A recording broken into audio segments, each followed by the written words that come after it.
Sono Mauro Giovanni Vitti e sono il direttore della sezione Parchi, Biodiversità, Programmazione Silvopastorale e Tutela del Consumatore. Vi parlo della misura 8 che riguarda l'ambiente forestale.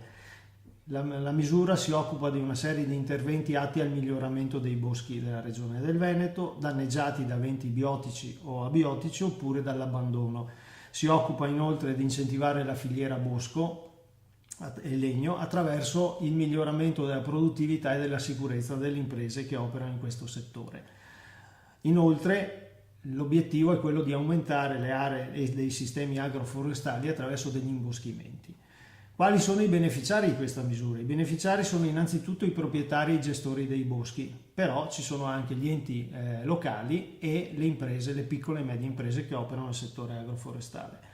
La misura, che ha una dotazione di 42 milioni e mezzo di euro da qui a fine programmazione, si occupa appunto del recupero delle foreste attraverso l'esecuzione di attività silvocolturali, di radamenti, pulizie del bosco.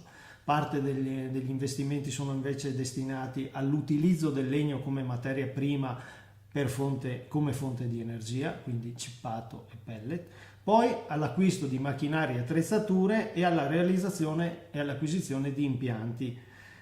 La misura serve inoltre a potenziare la pianificazione, che diventerà lo strumento utile proprio per una migliore gestione del bosco. Insieme a questa misura ci sono poi due sottomisure, la 4.3 e la 16.6, che si occupano, la prima della viabilità silvopastorale per l'accesso a queste aree, la seconda invece per creare delle filiere di approvvigionamento di biomasse attraverso la cooperazione.